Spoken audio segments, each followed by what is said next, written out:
Thank you for watching the Future Orchards Walk, preparing for a profitable harvest in a pandemic. In this session, you will hear Jonathan Brooks from Ag First and Nick Finger from Fruit Help discuss critical summer orchard activities to enhance productivity, improve fruit quality, and maximise profitability. Thanks, Rose. So the last virtual orchard walk, for those that were and weren't there, there's a real significant emphasis on shifting and smoothing those labour peaks throughout the season. Obviously, right now, most of you will be into the hand thinning. There's a reasonable peak there with harvest looming and a lot of uncertainty, I guess. And I guess the main thing today is we want to cover off, you've got to be looking at that labour demand, but also looking at where to get the most bang for buck and how to prioritise your labour so that if things do go a little bit pear-shaped, you can really have a clear-cut plan of option A, option B, option C. And if you can only do two, option C can drop off. So, whilst there's an emphasis on labour, we really want to be pushing this idea of getting the most bang for buck. Spending 100 hours here rather than there may be the most profitable option. And that's really, at the end of the day, still where we need to be thinking. So without further ado, I'll just throw over to Jonathan and we'll jump into it. Okay, so what we're actually looking for is basically, just need to clear that screen a little bit. What we're trying to do is get the results for our orchard business, by identifying what should happen in each block and making sure we achieve the best results for the resources we have available.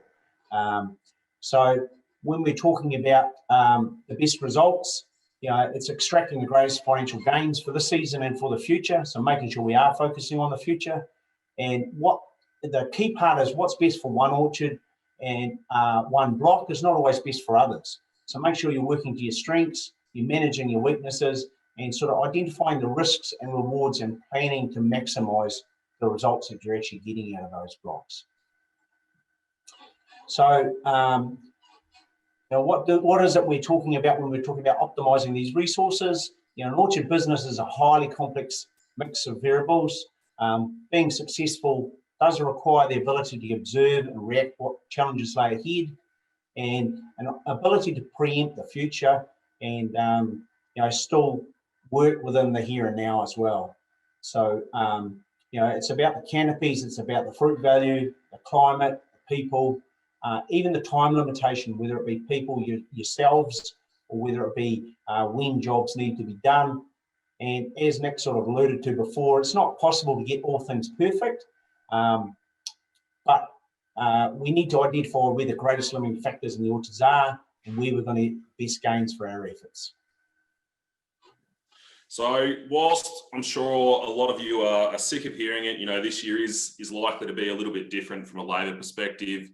But I'd just really like to push that the message is the same as every other year. It's about lifting orchard efficiency, which also means lifting that labour efficiency, which is extra important this year. And overall, those things all increase the profitability of the business. What does this mean? Same as any other year. You need to really use good planning, monitoring, tools and techniques. The difference this year is there's not going to be that, let's call it a luxury of calling up on Friday afternoon because you've realised you've got a lot of bins to pick next week and saying, I want 20 people on Monday. That's out. If you're used to doing that, don't bank on it. You're going to be in for quite a bit of pain. And if you haven't planned it, you really, really need to be doing this. You should be doing it every year, but this year it is so important because when it comes to a point that you might not have people, you've got to be making the right decisions. And if you've got that plan already in front of you, it's going to be right. In an average year, missing out by a few people in a given week might just mean slightly more mature fruit. This year, it might mean not getting quite a lot of fruit off and into the market, which will hurt a lot. So basically this year, mistakes will be amplified way more than you used to. And it could all concertina and be a real massive fail, I guess. So really just plan. Okay, so one of the things that you guys have possibly seen this before, but one of the key parts of this is that harvest labour it is the highest seasonal cost. And so what we need to be focusing on is all the summer work that we're talking about doing at the moment should be based around trying to make sure that we are getting improvements at harvest and ensuring that next year we're also getting a good crop. So that all those little jobs that we're talking about doing later through this whole discussion, just remember it's about making that harvest as good as it can be. So focusing on increasing the fruit value and just getting those summer tasks where you will get the best bang for buck. Yeah, and just breaking that down for the next couple of months, you know, really at the forefront needs to be thinning pre-harvest and young trees where you do have them. At the absolute bare minimum right now, you need to be working out how many blocks still require thinning, what's the total area. You know, last virtual orchard walk, there was that discussion around 300 harvested kilos per hour thinned. You know, in reality, that's normally 100 to 300 hours per hectare, depending on the crop load and the result you're targeting. Rank those blocks by priority. You might not have the luxury of having 200 hours for every hectare you want to do or the labour to do it. There are some tasks that are necessary. There are some that you'd call if there's time, and they're your low priorities. From that, knowing how many hours you have, if you want to do that in an 8-week period, work that out, business days, how many hours in a day, therefore how many people do you need? If you can't get those number of people or you won't get those number of people, we need to start thinking about getting a little bit messy and how do you remove crop quickly? Maybe you start pruning or maybe tagging a block for juice already and focusing your resources elsewhere. And there are options to use OrchardNet to do this where you can input all your orchard data and work out how many thinners you require on a 5 or 6 day week to achieve that outcome. Okay, so the next bit we've gotten through here, and we cover off this a lot, but it is the cornerstone of getting great efficiency in your orchard, and it's setting a correct block target. So all of you guys have seen this stuff before, you know, looking at a block through time and working out where the production should be, setting your block targets, setting your kgs per year for it, also converting that across to fruit numbers that you should be thinning to, and making sure that those targets start driving all your decision-making process. So when you're doing this, it's about industry benchmarking of the same variety and age. It's making sure that you're using actual block history and measurements such as canopy volumes and TCAs. And the main goals is just making sure you've got accurate target setting, you know, help with reduced biennial bearing for next year, improve your fruit value, improve your maturity, and just even reduce the number of picks and eases of picks. So you've got a lot more consistency coming through. So making sure that everything you've got a target. And as Nick said, this is probably not the year to be shooting from the hip. This is the year that we want to actually try and make sure that we're going with a real good solid plan and doing it all correctly. Yeah. So just following on from that thinning idea, thinking forward to harvest, at the absolute bare minimum, you need to be working out how many bins you're likely to harvest per variety. At a minimum, grab last year's numbers. That's a starting point. Get an idea of what you'll need. If you had issues last year, you need to have those issues absolutely ironed out this year. Working out how many bins you'll need, work out how many per week per variety. When you've picked normally, we're probably running a little bit early at the moment, but also be realistic for your pickers. Mixed experience pickers tend to be around that 3.5 bins a day. More experienced crews will pick more depending on if they're strip picking grannies or pinks, for instance, versus colour picking gala. It's a different sort of arrangement. Once you've worked out those numbers, you really need to talk to your labour providers now. You know, like I said earlier, there's going to be none of that calling up on Friday for Monday.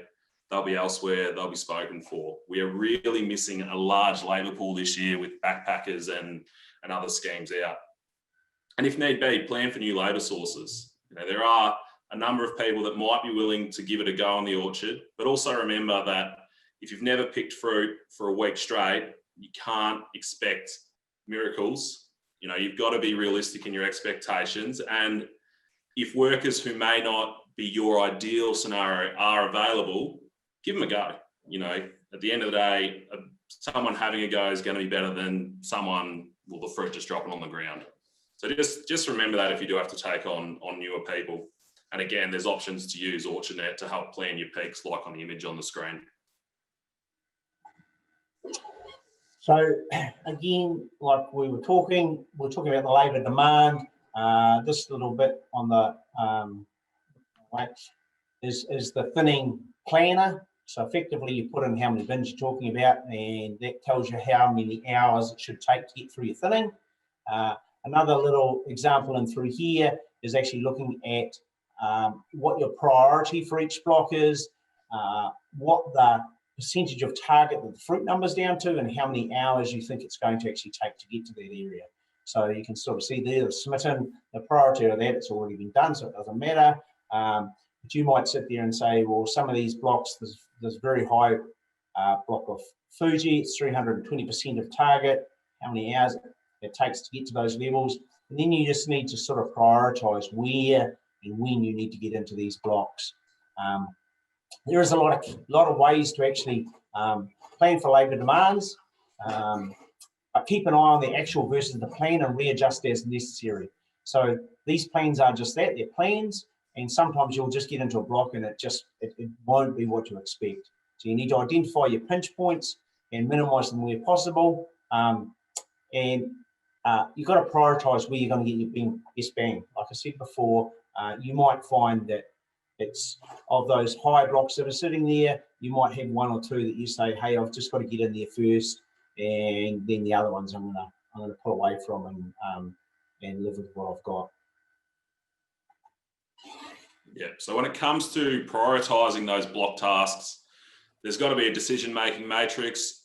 The individual orchardists may be different to this, but one of the most important factors is going to be value of that fruit and crop.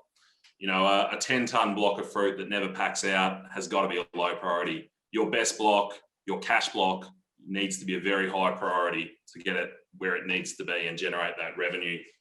It's also important to understand the financial implications. If your best block that normally is thin first gets put as a low priority and you don't thin it and it sits in clusters of 5, that value of that block is going to drastically drop. That fruit will not be worth as much money. So it's important to know where the financial implications are.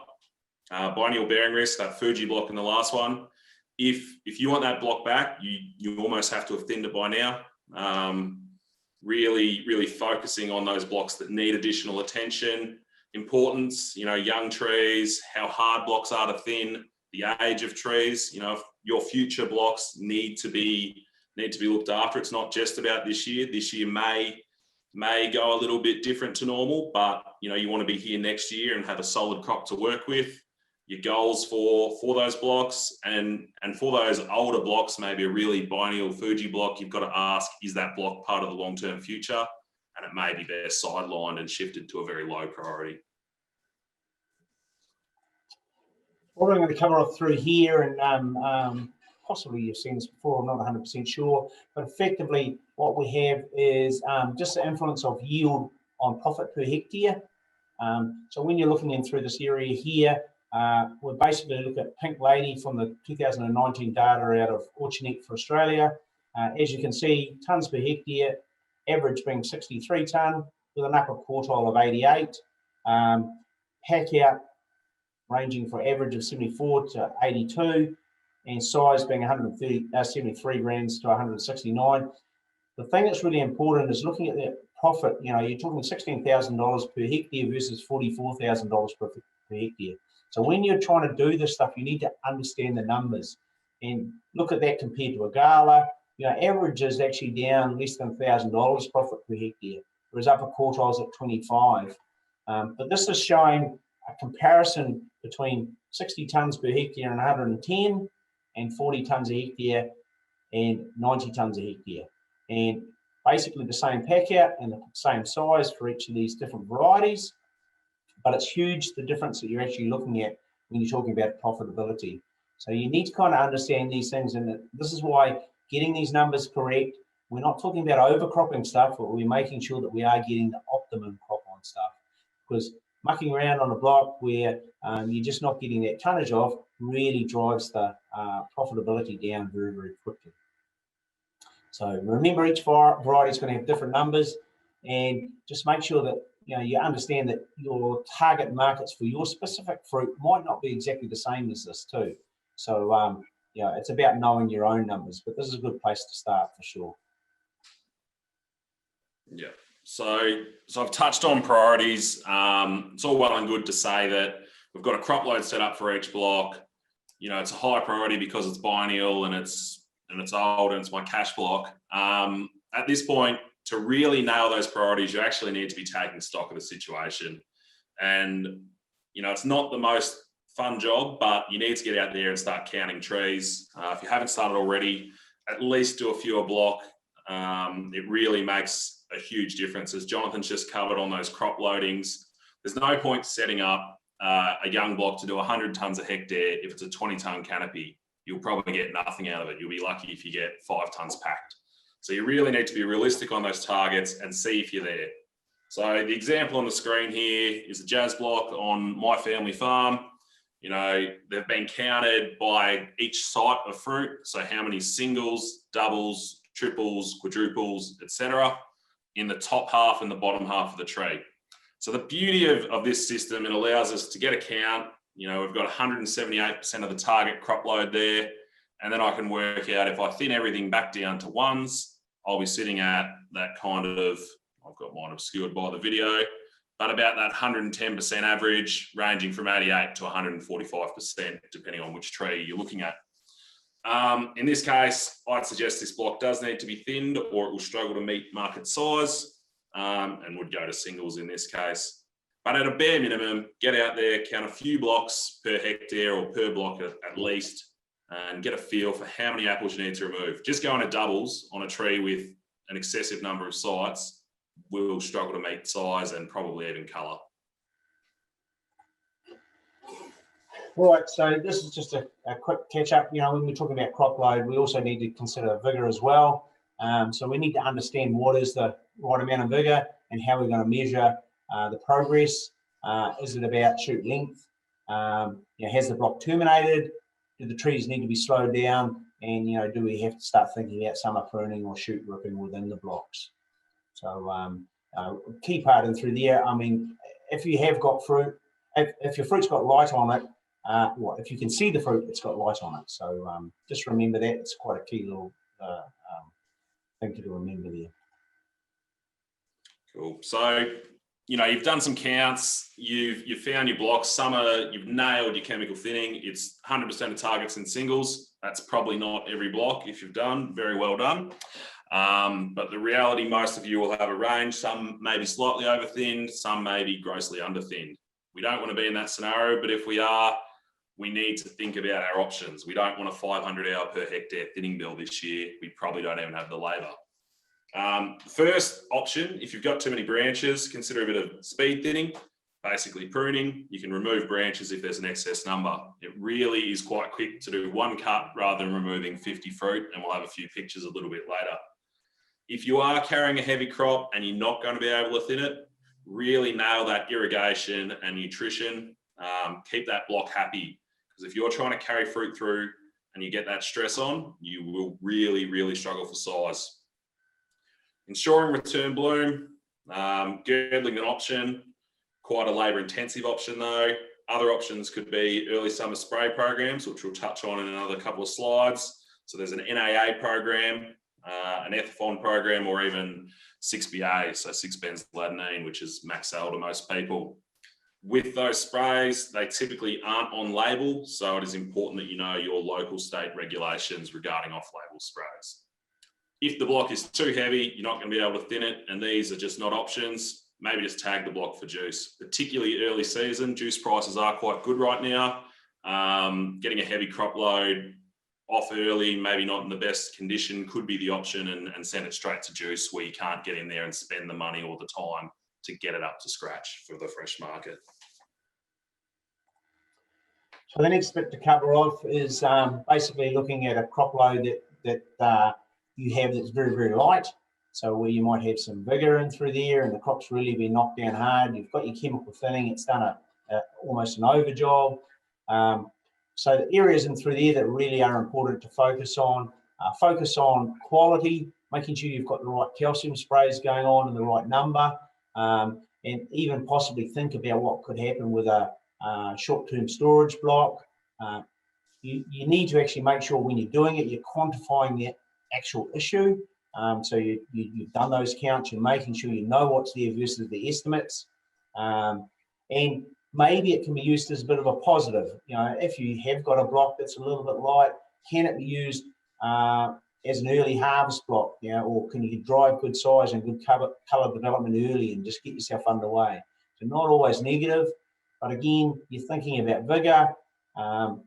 You know, do you need to go thinking about some summer pruning, ethifon again if it makes sense from a registration point of view, root pruning regardless, hurdles, all those things are all options for vigour. And if the trees are very variable, a bit like Nick was saying just before, maybe those are just options for focusing on later, just before you get into harvest and stripping those trees out.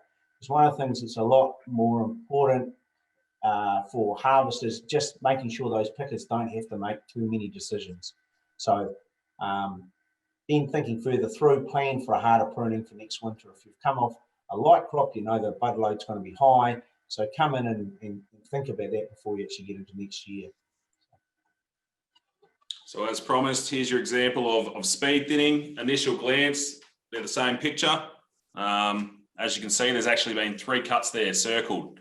It's fairly subtle, this option of speed thinning. You can't just go and cut massive holes in a canopy or you'll hurt yourself next year.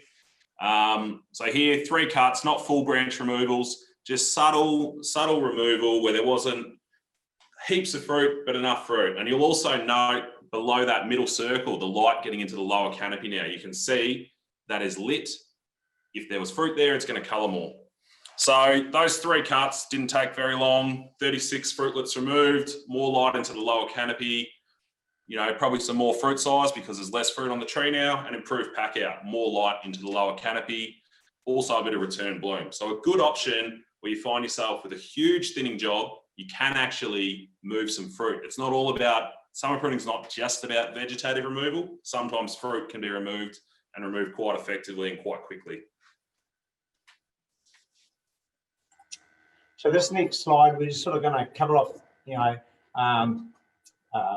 the cost of colour, you know, whether it be poor colour or good colour.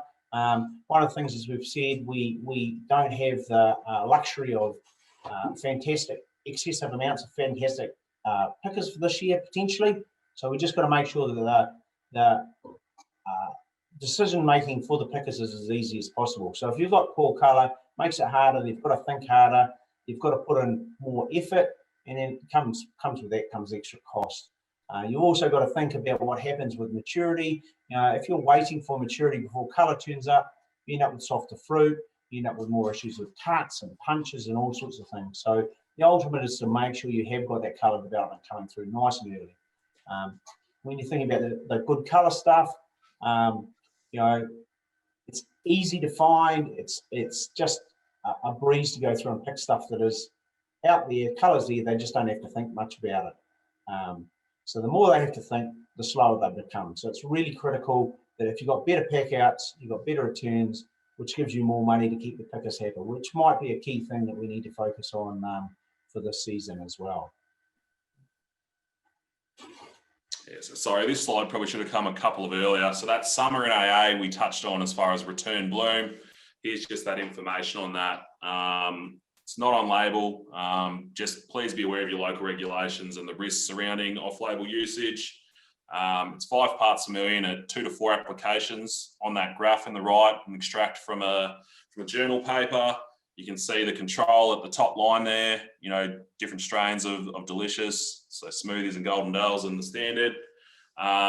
As more NAA was put on at early summer, the return bloom the following season, how many spurs out of 100 spurs on a branch, how many were floral increased. So in the standard delicious, 21%, shifting out to 75% with 4 applications. For your smoothies, 56 up to 86. Golden Dales, 54 to 83. You know, my experience, and I'm sure Jonathan would agree, that NAA program is really, really effective on almost every variety in terms of just ensuring that return bloom. And if you are pushing the limits with a heavy crop, can just help to encourage the block to be a bit more floral.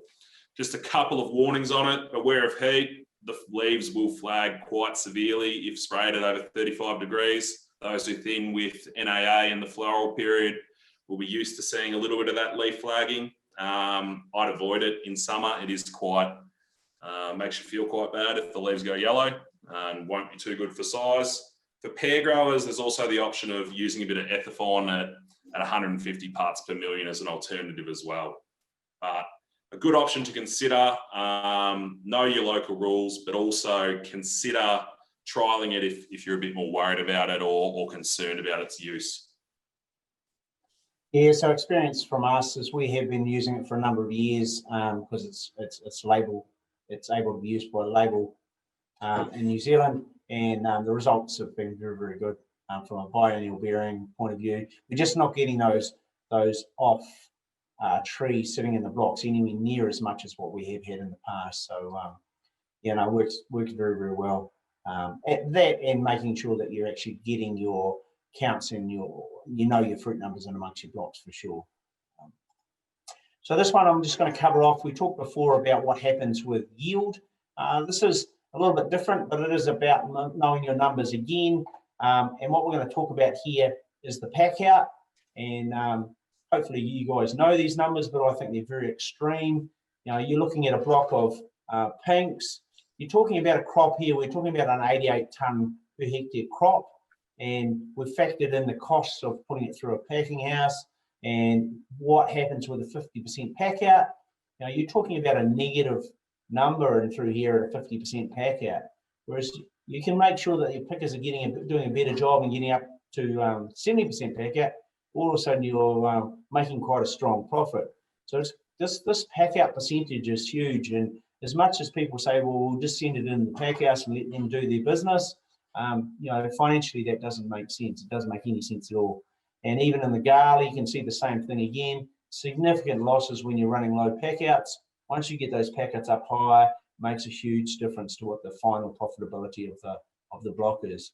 And so it is key. It does justify spending a bit more money, making sure those the guys that are out there, guys and girls that are out there picking are doing a good job, because the pack house is not a hospital at the bottom of the cliff. You can't have it going through and trying to fix everything for sure. Yep. So, thinking to lifting packouts are our profitability. We want marketable yield per hectare. We don't want gross yield, because gross yield, if it's juice, is not worth that much. Marketable yield, class 1 premium, good money. Thinking about cosmetic thinning, focus on getting out the rubbish prior to harvest. If you've got some dimpling bug damage or russet, thinning that out. There's not much point paying people to be, especially when we're short of labour, to be picking fruit that is going to end up in the juice bin. You might even just size pick certain blocks. If you've got a Gala block that's struggling, you might just size pick that. Nutrition, you need to be leaf testing or doing some sort of monitoring at the moment. Too much nitrogen can be a very bad thing, would be my only comment there. Pushing young trees, you often struggle to get colour. Whereas we see those pink lady trees that are really bled down and almost looking like citrus, that's when you get some really nice colour, but we've got to pump that up post-harvest to get that crop next year. Monitoring maturity. If you try to pick a crop with really low pressure, you're really going to amp up that handling damage, bruising, cuts, punctures, the whole lot. On top of that, adequate training and monitoring of pickers. There's no point picking the crop twice as fast if you bruise the whole lot. It's a bit of a no-brainer.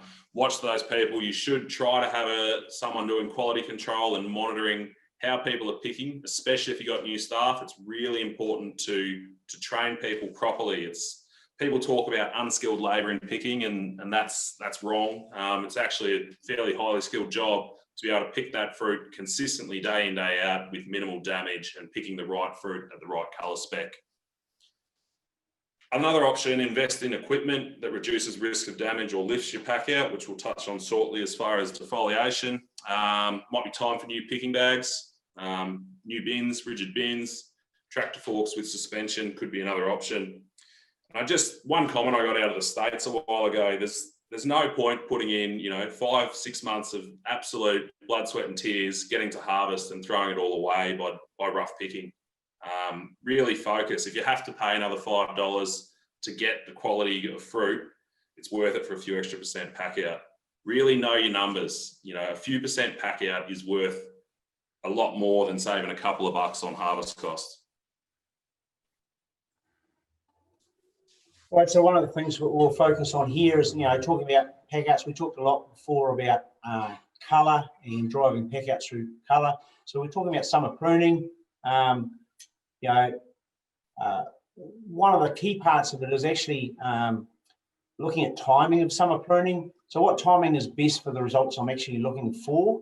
Am I trying to do it to get sort of the buds? Am I trying to do it because I want to get light on the trees early? But at the same time, you need to work out what's best for the weather conditions at the moment. Nick was saying before we started that it's getting pretty warm out there where he is. So, coming in and whacking a whole lot of trees open and getting 40 degrees sitting right on top of them is a hiding to nothing. So you need to be able to think on your feet when it comes to summer pruning. But it is a key job and it is really important, and exposing fruit and getting the light around them is really, really critical. But making sure you do have enough leaf to actually keep driving the tree that you're trying to drive. So it's about choosing the style or approach that kind of fits your growing style and the availability of labour and what you're trying to achieve with it.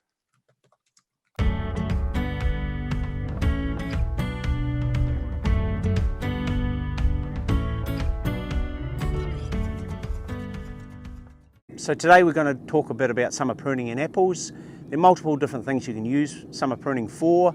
You can do it as a late winter prune to control vigour and ensure you've got crop load and biennial varieties such as Fuji. You can use it to increase colour and fruit quality, so ensuring that there's good light around the apples. You can use it to make sure that you've got good vigour control of just shoots, 1-year-old shoots.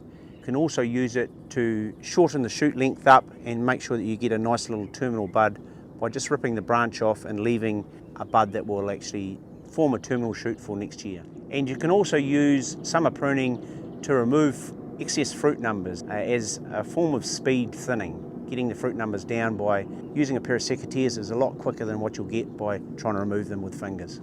The first one we're going to look at is summer pruning just for light and fruit quality.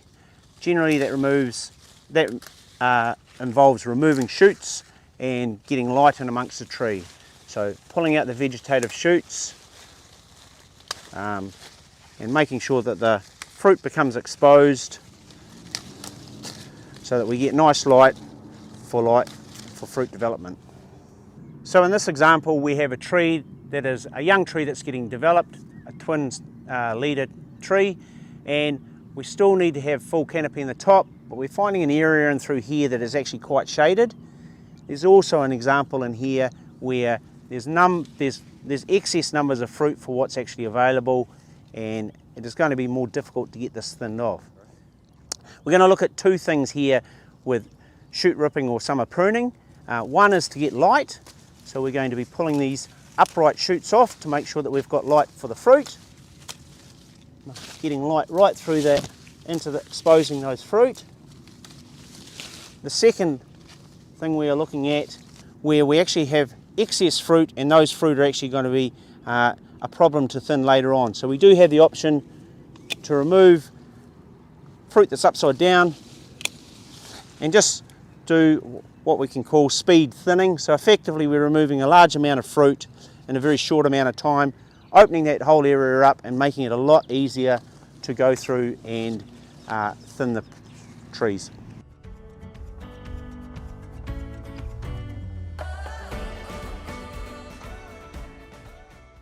So here's another block that we're looking at where we need to do a little bit more shoot removal or summer pruning. What we're trying to do is just make sure we're getting light in through the tree to allow for good light around the fruit. So we're exposing the fruit. We're doing it here where it's nice and early, and so the fruit can get exposed without getting burnt in the middle of summer. We have to take real care about removal on the tree trunks, because this is your replacement wood, and if in future this branch needs to be replaced, these are the branches that we're looking for, so very careful about making sure we don't remove all of these, and just making sure that we're getting great light distribution through the whole branch, and ensuring that we've still got enough leaf cover for if it's very hot, especially in some of the hot Australian conditions, hot areas, that you don't get damage as sunburn later on.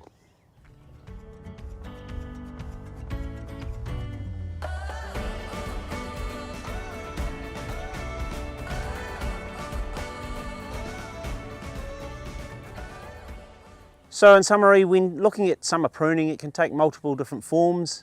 As I said earlier, you can be doing a late prune for biennial blocks where you need to control vigour, such as Fuji, and that's very effective. You can actually go through and use it as a quality summer prune to make sure you've got good light and allow good bud initiation for the next year. You can actually use it just to decrease vigour, so shorten shoots back and get nice little dards and buds on the end of those for next year. And the fourth one, you can use summer pruning as a speed thin. So going through and pruning to actually make sure that you're actually thinning fruit numbers off, which is much more efficient, especially in a situation that we're sitting in where the thinning people that we have available might be compromised. So we need to make sure we can do everything in the orchard as efficiently as possible.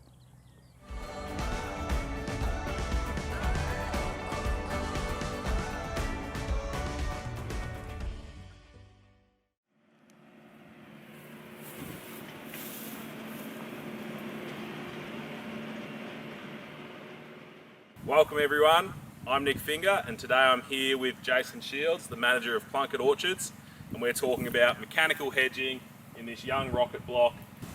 How long have you been doing it? Why did you start doing it? Why are you still doing it?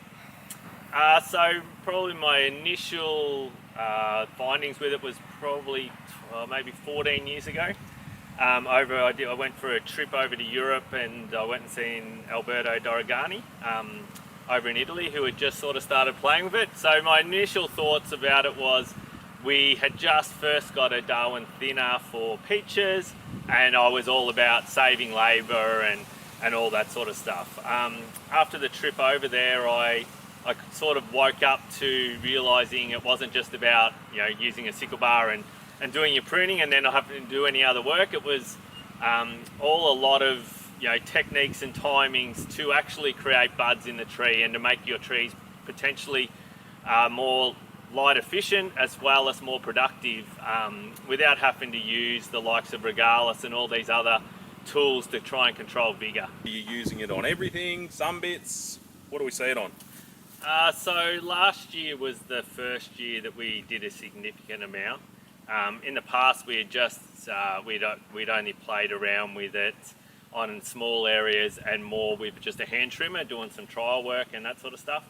But last year we pretty much all of our 3.5 metre plantings, which probably makes up about 50 to 60% of our, like the spindle like this now, we used it on everything. So with, you know, you're a big user of platforms as well this year, harvesting everything from the platforms.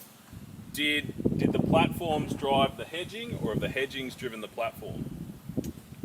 I think it's just just all suits just the one system. So between, you know, whether it's you want a nice, you know, you want a small arm so that you can pick off the platforms. You can't have a big old canopy like we used to, like with, you know, 1.5 metre branches, because you can't reach into the tree without the platform hitting it. So where we did everywhere, a lot of the times it was just so we could fit tractors and platforms through blocks without hitting anymore.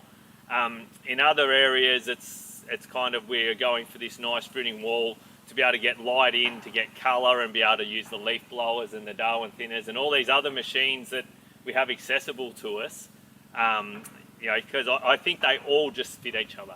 Now I can imagine for some people watching the video, they hear knocking the end off a branch and they think vigour, vigour, vigour. Is this an issue, or is it a timing factor? What are you doing to avoid this massive explosion of vigour that we've all come accustomed to on Pink Lady if you chop the end of a branch off? So this is where I go back 14 years ago, and when I come back from Europe, and it just blew my mind where they showed me branches that they cut that were this thick that all they did, cut at the right time, which, potentially the more vigorous is the later. All it did was shoot out darts and buds. So all of a sudden we've so we actually use this system for pruning in our pink ladies. Big old vigorous trees that had 3-4 regaluses, root prune, coltars, everything, and we couldn't control vigor till we just went and pruned them at the right time and they instantly shut down. And we don't, so if everyone's talking about that, we don't use any regalis, coltar, any of these growth retardants to try and slow trees down. We just use timing of cutting, which for us, the closer you get to the longest day is the more reduction you're going to have in vigor. But it's pretty much to the point where we say that longest day, then it's 2 weeks after the shoot, and then you'll still get a terminal bud. If you're pruning after the longest day, you might struggle to get a terminal. So hearing you speak, it doesn't sound like it's all about the labour saving. It's actually more about tree structure, fitting in with this idea of platforms, defoliators, Darwin thinners. But let's bring it back to labour.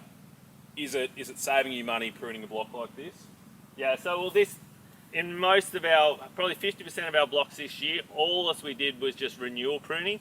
And that renewal pruning, as I said, was just each person on each level of the platform took out the worst branch out of each tree. So basically we had about 20 in each tree. So we took out one each person. So over 5 years, they're all going to be replaced. And we spent about 30 to 50 hours a hectare. And then we're touching up with the saw outside. And the saw is not perfect, but neither are most people that prune. And the good thing about the saw is you can have one person on there and they're consistent. The other thing it's a lot of pruning at the same time as thinning, so we'd really need to have as big a crew pruning as we do thinning, where we can just have one saw, one driver doing 2 or 3 blocks a day. Probably up to 7 or 8 hectares a day. So I guess, that's a good look at the hedger and what it can do. Key takeaways, I think, one is that yes, there is a reduction in the labour cost associated with that pruning, but more so than that, it's a new system of growing more of a fruiting wall, altering your timing, allowing you to get out of that deep dormant prune and into a spring summer prune and produce the benefits that maybe you can't with that winter prune. And also, looking down a row, it's always nice to see that consistency. Yes, the block is still variable, but now they are more open. We can see much more of the fruit, and when it comes to pruning decisions, you can actually see what you need to do rather than water shoots off the top and just cutting those. So I guess to wrap up, thank you for your time today, Jason. It's always good to see a new machine working well and being adopted pretty heavily. Thank you. Apologies if anyone had some issues seeing those videos. I know I have a relatively slow internet connection and it can be an issue. Those videos will be on YouTube in the next week or so you'll be able to load them up and watch them again. If you do have any questions on either of those videos, please use the little Q&A thing down the bottom and we'll come back to them later in the presentation. So we just saw mechanical hedging. A big part of it with what the Plunkett Orchards teams are using it for is actually they're using that Red Pulse Duo, which has been coming up in the Q&A as a suggestion. I'd just like to talk a little bit about, lifting packouts through defoliation. That picture on the screen there is actually on my family's orchard. That's manually done.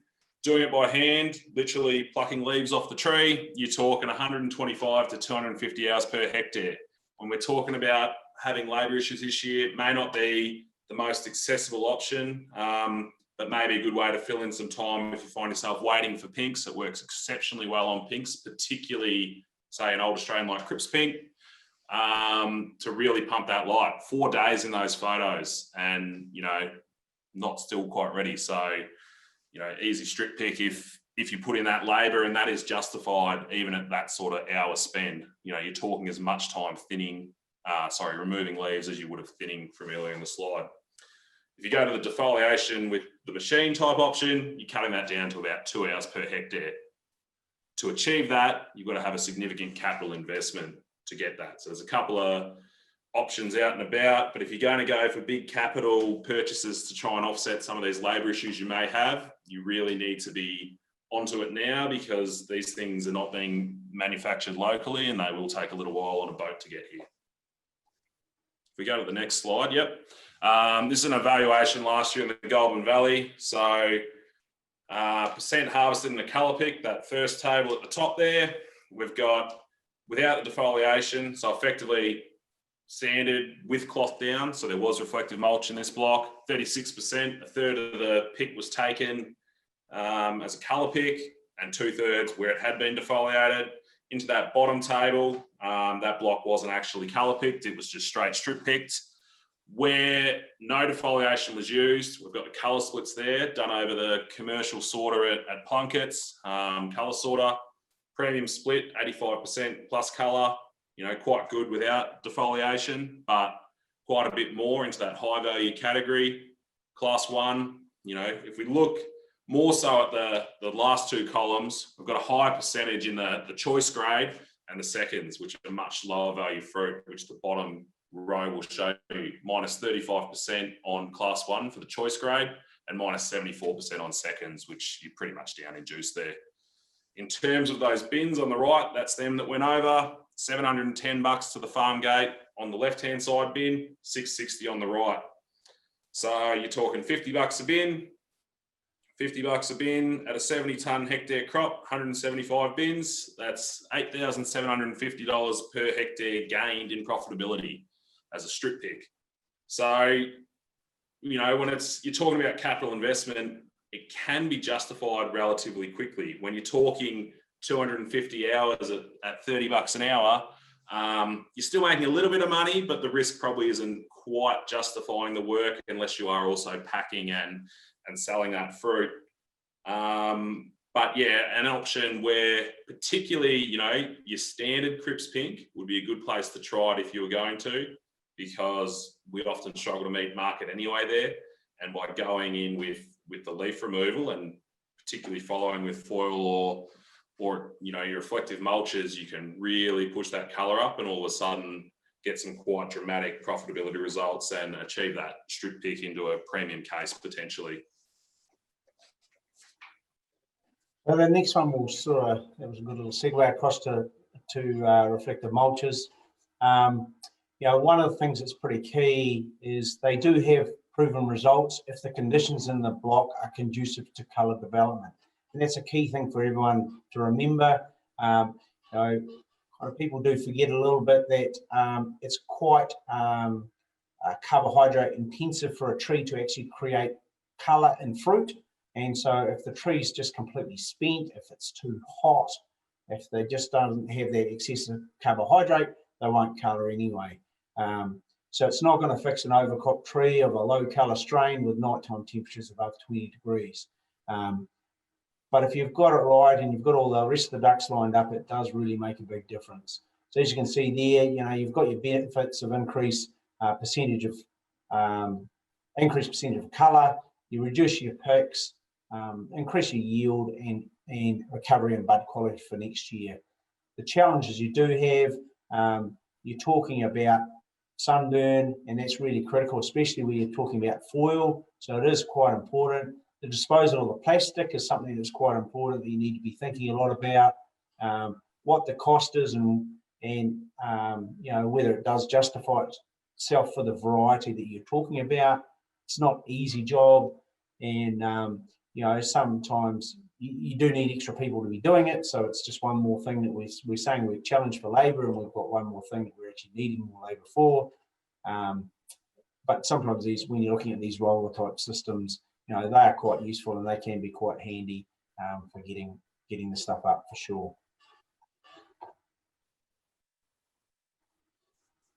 Yeah, so for those who aren't familiar with reflective mulches, there's basically two types. You've got your reflective films called foil, you know, the brand name's Mylar typically, often seen in greenhouses and that sort of thing.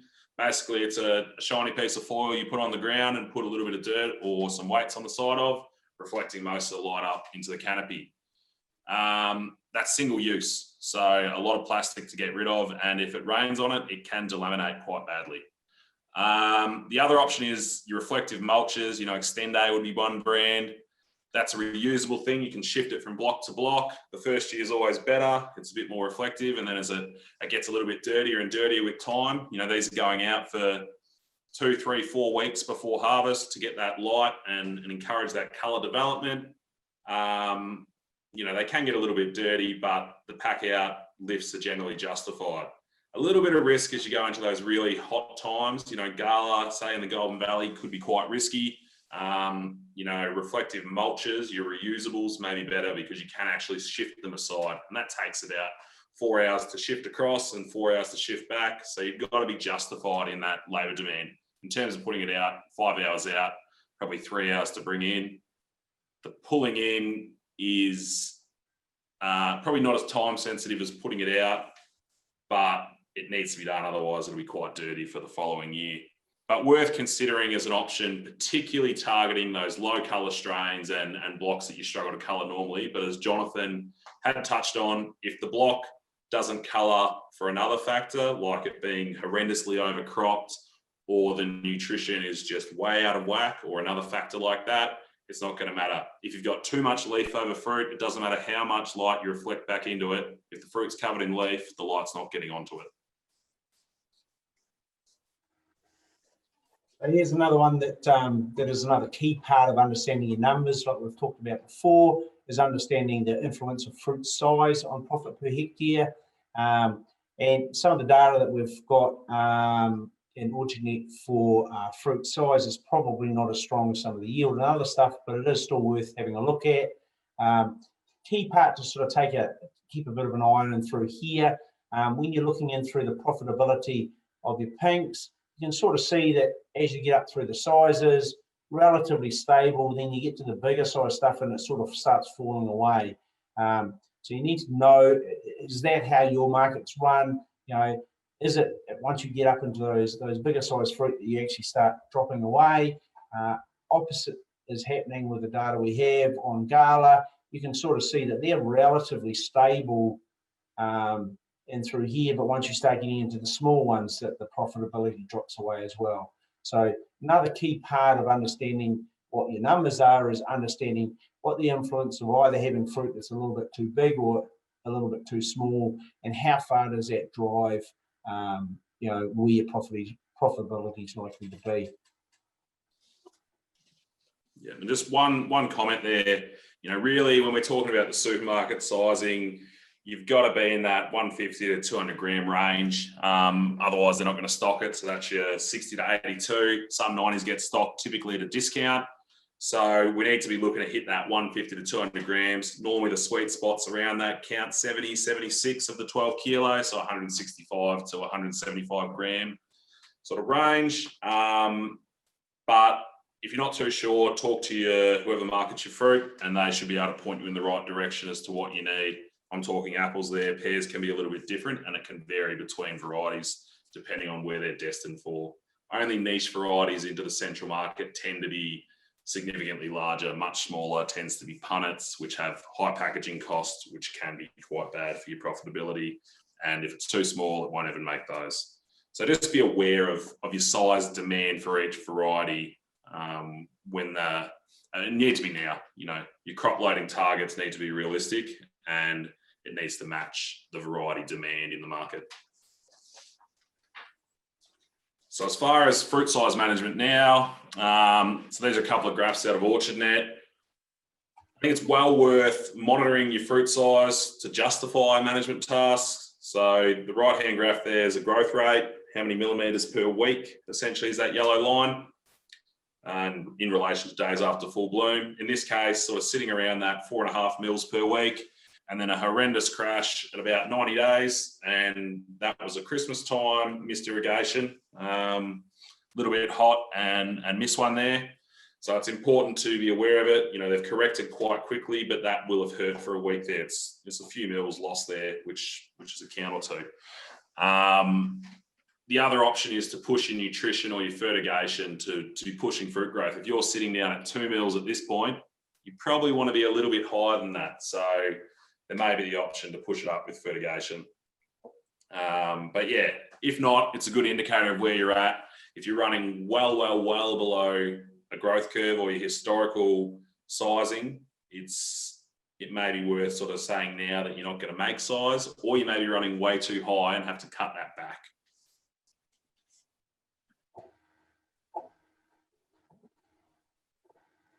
So what we've got here is we've just got a couple of little options with the presentations, and actually I've stolen the slide, Nick, so maybe you want to cover this one off here then. Yeah, so just a little, we're almost done. We've got a couple of slides to go, but just to sort of stimulate a bit of discussion. Let's say Labor, just it all goes to rubbish. You don't have enough people.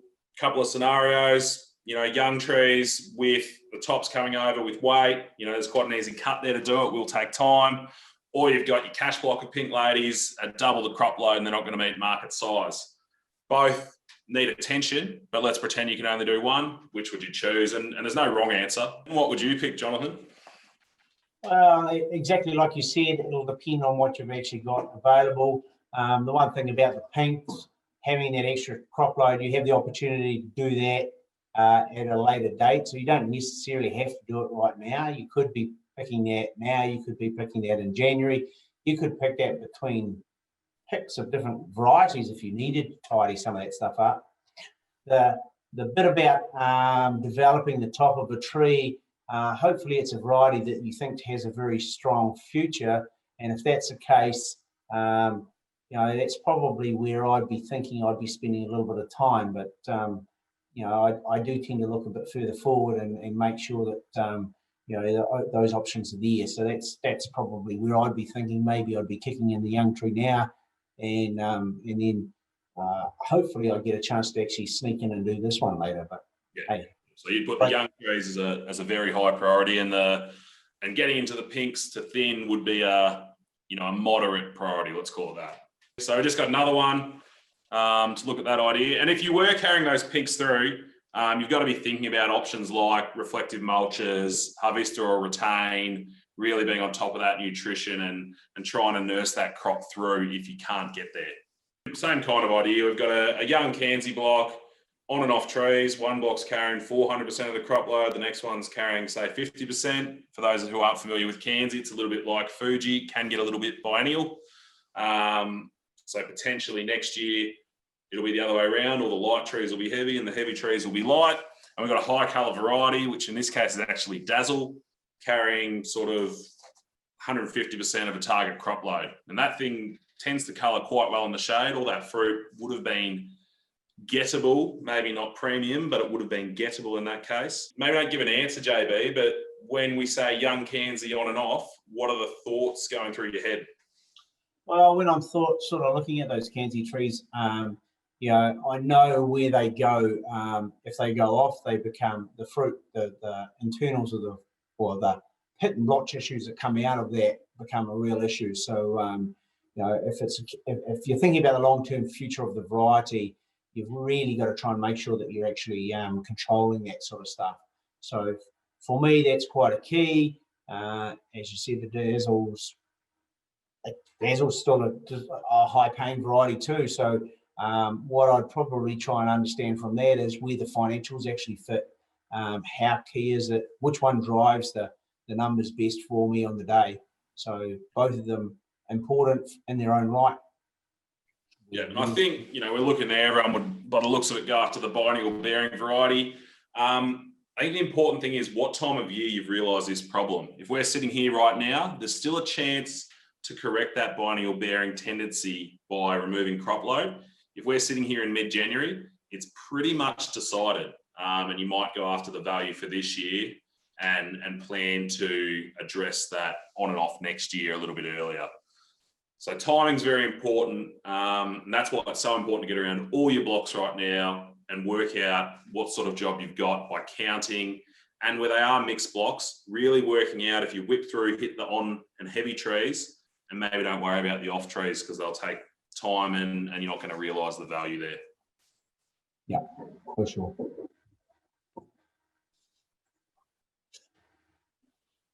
Okay, so when we're thinking forward, really important that we sort of identify our challenges and opportunities when we're thinking about all our summer management.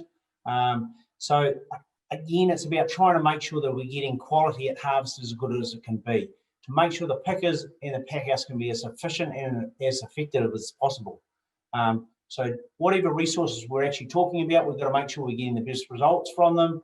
and making sure that we're getting the best financial gain for this season and for the future. So that can be things about thinking about, quite hard about the block, and is there a real future for it? How long is it? Where is the value in the fruit, and does it justify the effort? Can you fill that need easier or more efficiently? So sometimes it's about, like Nick showed, we do need to go through and do some summer pruning, but maybe we can do that mechanically and not necessarily with a pair of secateurs. So just prioritising where you do get that bang for buck. Yeah, so this is the last slide, guys. Thanks for holding on. I guess in summary, there's a lot of options there, but if there's only one message you take home from this, it's you need to be planning and prioritising where you're going to get that best bang for buck and how. There might be the option to hire some equipment that may be quite useful. I know there's a few guys contracting with hedges and defoliators this year in the Golden Valley. But at a minimum, make sure you have a plan A. It's never going to go to plan, but at least you've got a rough guideline of what's going to happen, and understand the priorities of each task. If you know that options A, B, and C will take this much time, and option A is the most important, if you have to drop off some time, option C is gone. You've said that A is most important, and there you go. You've got your options laid out in front of you.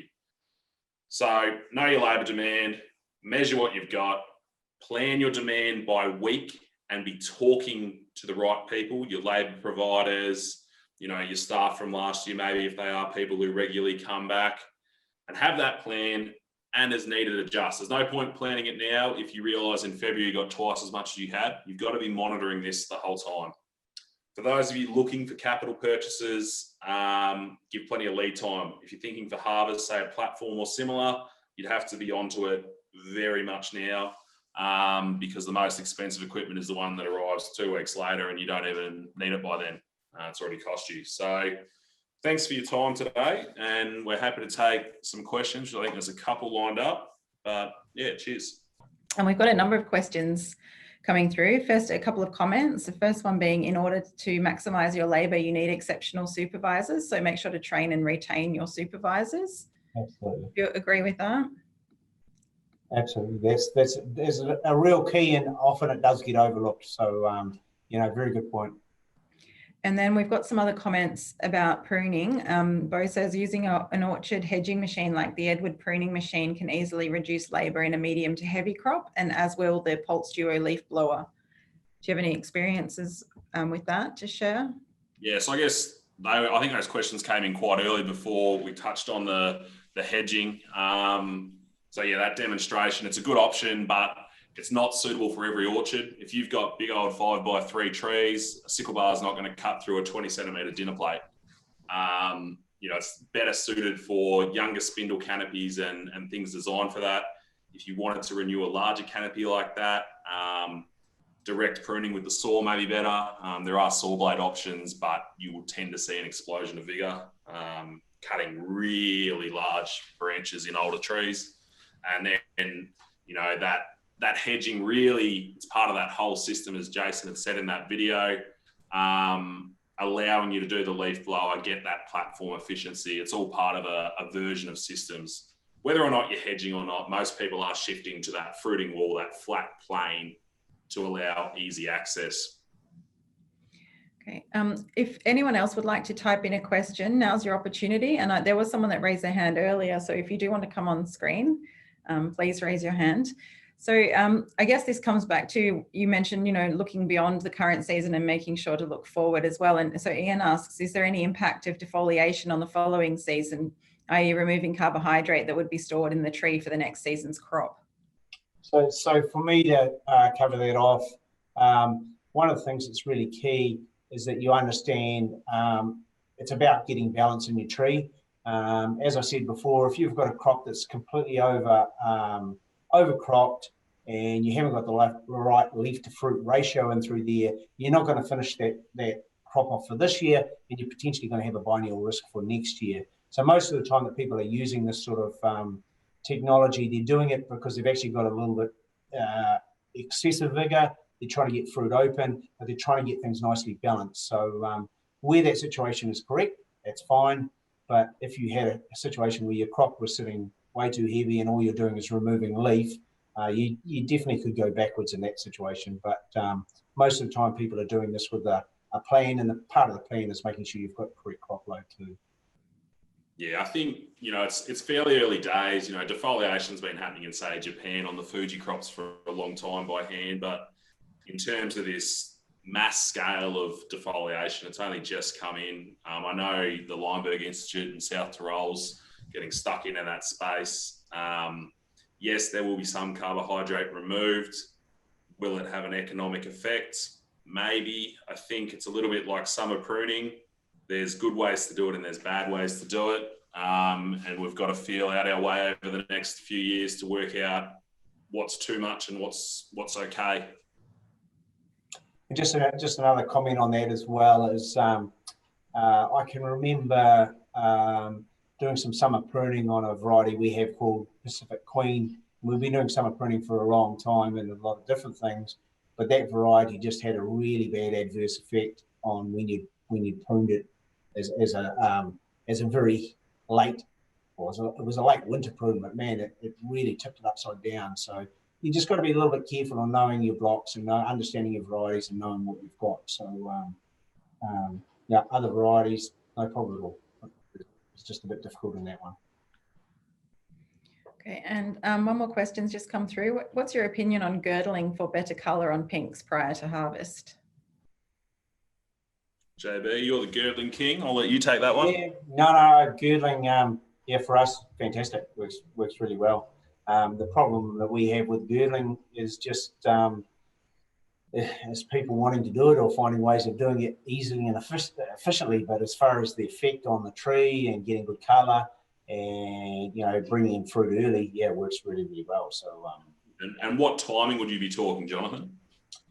So you've got different times that you can do it, but effectively you'd be wanting to do it, if you do it too early, which you're probably past that time already now, but if you're doing it too early, you can stick fruit on the tree. So if you're thinking that you want to have fruit drop from chemical thinning, if you girdle too early, it'll stop that happening. So you probably want to be at fruit drop and just trying to bang it on as soon as you can. The earlier you do it, the more vigor reduction you have, but you also have this fruit drop thing. So depending on what you're trying to achieve out of it, depends on when you actually time it. So roughly November, December? Yep, absolutely. And I wouldn't do it right in the middle of summer when it's super hot. Not immediately pre-harvest, probably. Yeah, and there's just another question's popped up. What is girdling? So girdling is removing a section of bark on the tree in the lower trunk. And there's a few different ways to do it, but essentially the most common way is with knives. You can do it with the chainsaw or say a reciprocating saw to speed things up, a little bit different, but effectively you've got a trunk and you're putting two overlapping C's. And it basically, it's disrupting the flow of nutrient in the tree and the carbohydrate.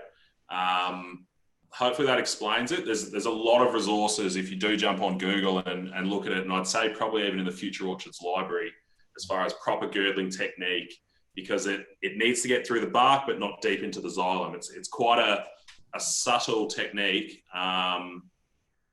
but there is good resources available on the internet as far as what it should look like when it's good and sometimes when it's bad. Yeah. And it can be used on all sorts of different size trees. You tend to use quite fine cutting tools and stuff that's reasonably small. I mean, we've seen stuff done in tree trunks that are only this size up to stuff that's just big around. So there's lots of different ways, but if you're trying to control a very big, strong, grumpy trunk, you want to do a pretty big cut in it for sure. Okay, we might leave it there for the questions. So thank you very much, Jonathan and Nick, for taking the time to come and join us and sharing your expertise today. I would now like to introduce Tom Frankham from APFIP, who will provide a brief overview about what is happening at APFIP. Just briefly, I'll just update everybody on what's going on with APFIP. APFIP is going to be moving towards being funded through the resources of APAL. This will allow APFIP to deliver the programs that it's been trying to deliver for the industry around variety evaluation and rootstock evaluation and providing certification services in a much better way going into the future. This will obviously mean that I myself will be cease to be employed by APFIP, and I'll be in the future employed by APAL, but my responsibilities will be much the same, which this will be an exciting change for the industry, and particularly with the changes going on around the future orchards, that Rose has just alluded to. It's going to be an exciting time for the industry to be able to try and implement and better link some of the exciting stuff that APFIP's been trying to do around rootstock evaluations and trials and all that sort of stuff into the potentially into the Future Orchards program. So it's going to be an exciting time, and look forward to contributing to the positive future for the apple and pear growers of Australia as I move into that role. Thank you, Rose. If you have any questions for the speakers, please contact Rose Daniel, the Technical Manager at APAL. This presentation is part of the Future Orchards project AP 15004, which is funded by Hort Innovation via the Apple and Pear Levy and government contributions.